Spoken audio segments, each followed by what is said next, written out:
समस्या हो रही है कि यूं दिलों को मिलाकर चली जाऊंगी।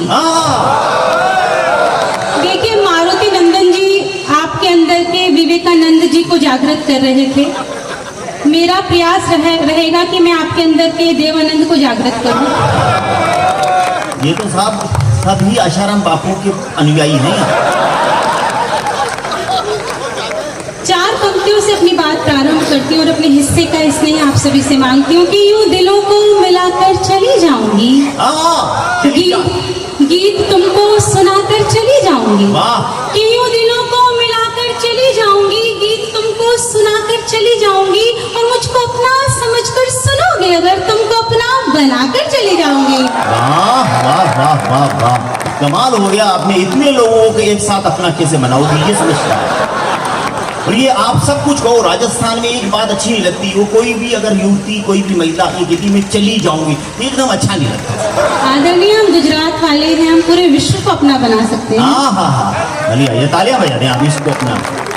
देखो ये किशनगढ़ वाले हैं, ये किसी से वैसे तो रिश्ता जोड़ते नहीं हैं और जोड़ दें तो फिर तोड़ते नहीं हैं। इनसे कोई सा भी आप रिश्ता निभा सकते हो और आप चाहो तो अपना राशन कार्ड यहाँ का बनवा सकते हो।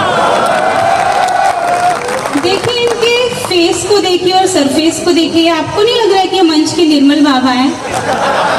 अभी सेटिंग की बात कर रहे थे तो देखो देखो राधे माँ, देखो मेरी बात सुनो, आप मेरी निर्मल बात तो फिर से कह रहा हूँ कि देखो राधे माँ, आपकी आत्मा कहीं अशांत है, आपकी आत्मा भटकी हुई है और इस निर्मल बाबा से नहीं मिली, इसलिए कृपा कहीं अटकी हुई है। देखिए, मैंने आपको निर्मल बाबा बोला है, आशाराम तो बिल्कुल नहीं बोला। नहीं, मैंने निर्मल बाबा ही कहा है, जो कृपा अटकी वाली बात है। मैं गलत कुछ स्ट्रोक नहीं खेलता हूँ कभी।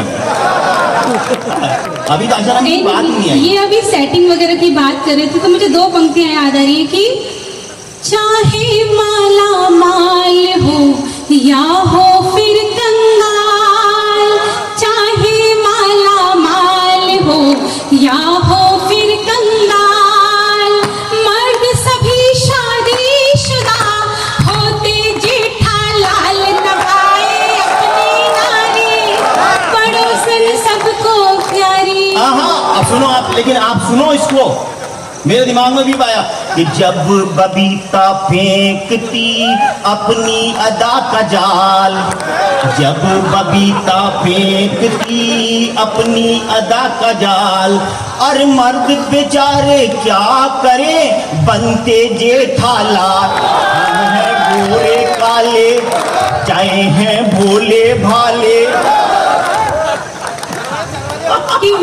सुनो, अब मैं आपको जो दे रहा हूँ उसका सुनो। आपकी पूरी किशनगढ़ अगर कैद में एक आज तक कवित्री ने उसका जवाब दिया, आज ये कवि कह रहा उसका जवाब देने के लिए तालियां बजा दो। मैं आपकी तरफ से कहता हूँ, सुनो आप, ये मंचों पर आकर हुई आप बहुत ही ट्रेंड, पर आप भी सेकंड हैंड हो और मैं भी सेकंड हैंड के जोड़ी खूब जलेगी, प्यार की रेल चलेगी।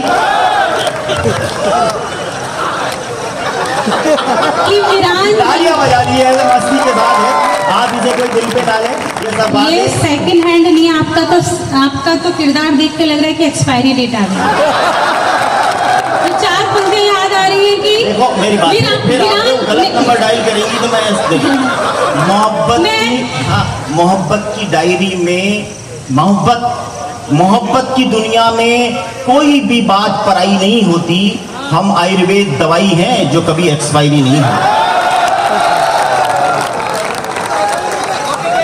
कि औरों की अमानत से इजहार नहीं करते, एक जीवन में गलती 100 बार नहीं होते, संचालक होते हैं बिन पैंदी के लोटे, इसलिए तो हम इनसे तकरार नहीं करते। अच्छा, आपको जवाब दे दूं इसका? आप जवाब सुन को आपको अगर लगे कि हाँ प्रदीप कुमार कुछ कह गया है किशनगढ़ के मंच पर, बहुत बढ़िया से बात कह रहा हूँ, आप सुनना। सोनल जी, आपके लिए आपने हमें कहा कि वो क्या नाम है, हम बिन पेंदे के बेपेंदे। तो देखिए, कभी कभी कोई भी व्यक्ति, कभी कभी खरा व्यक्ति भी खोटा हो सकता है, कभी कभी खरा व्यक्ति भी खोटा हो सकता है, हुस्न के चक्कर में बेपेंदे का लोटा हो सकता है। और ये दिल आने की बात है सोनल जी, जसलीन मिले तो कोई भी अनूप जलोटा हो सकता है। मैं इस संवाद को विराम देती हूँ 4 पंक्तियों से कि वीरान जंगल में आज फिर भूचाल आया है, ब्लैक एंड व्हाइट जिंदगी में रंगीन ख्याल आया है, और आदरणीय को देखकर लग रहा है कुछ ऐसे बासी कड़ी में आज फिर से उबाला। एक बार मुझे तालियों से आदेशित कर दीजिए कि एक पावन मुहूर्त से आई हूँ मैं, इस प्यारी सी धरा को नमन करती हूँ, अपनी यात्रा की पंक्तियां पढ़ती हूँ कि एक पावन मुहूर्त से आई हूँ मैं, शायरी की जरूरत से आई हूँ मैं, कि एक पावन मुहूर्त से आई हूँ मैं, शायरी की जरूरत से आई हूँ मैं, और आपका ये शहर भी गजब का मगर खूबसूरत से सूरत से आई हूँ मैं। खूबसूरत सूरत, और हमारे वास्ते फुर्सत निकाल रखिएगा। देखिए जो वार्ड नंबर 18 है ना, भरपूर कृपा बरसा रहा है, लेकिन वार्ड नंबर 20 जो पीछे का है वहाँ सन्नाटा है। नहीं वहाँ सब जागृत है, आपको पता ही नहीं लग पड़ रहा है कि वो दूर है, वो उनमें कितनी जागृति है आपको पता नहीं लगे, पास जाओ तो मालूम पड़ता है। तो आप तक मैं निवेदन की पंक्तियां पहुंचाती हूँ कि हमारे वास्ते फुर्सत निकाल रखिएगा, हम कोई गैर नहीं है, ख्याल रखिएगा कि हमारे वास्ते फुर्सत निकाल रखिएगा, हम कोई गैर नहीं है, ख्याल रखिएगा, और हम रखते हैं हुनर आपको आपसे चुराने का, हुजूर अपना दिल संभाल रखिएगा।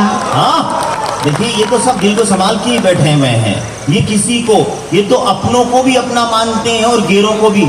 हम तो अब इसमें आप एक बहुत अच्छा मुझे याद आ गया, हम तो घर की दाल को मुर्गी मान के खाएं, और मुर्गी भी मिल जाए तो दाल समझ अपनाएं, हमारे नेक इरादे हम हैं सीधे साधे।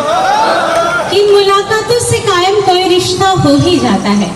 कुछ भी कहने से पहले मेरा मन है कि इस खूबसूरत से आयोजन को 4 पंक्तियां समर्पित करूं। स्वागत आपका, बिल्कुल बहुत मन से चंदू जी ने एंड सोनी जी ने, श्याम जी ने ये पूरा मंच सजाया है। मुझे पता चला कि काफी वर्षों से आयोजन होता आया है और हर वर्ष ये सफलता के आयाम छूता है।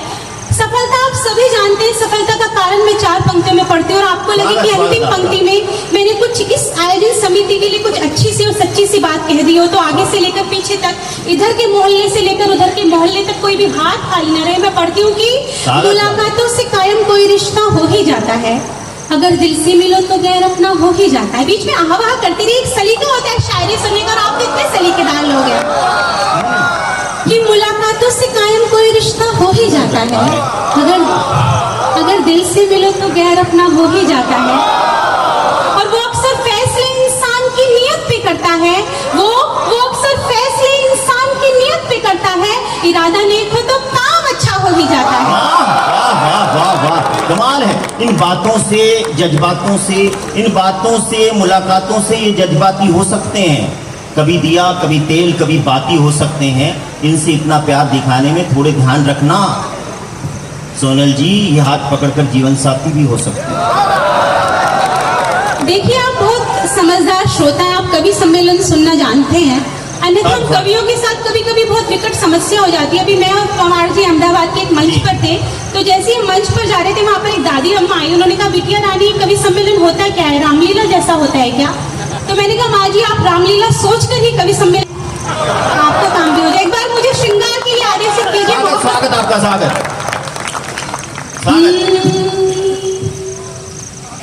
हंसी की गई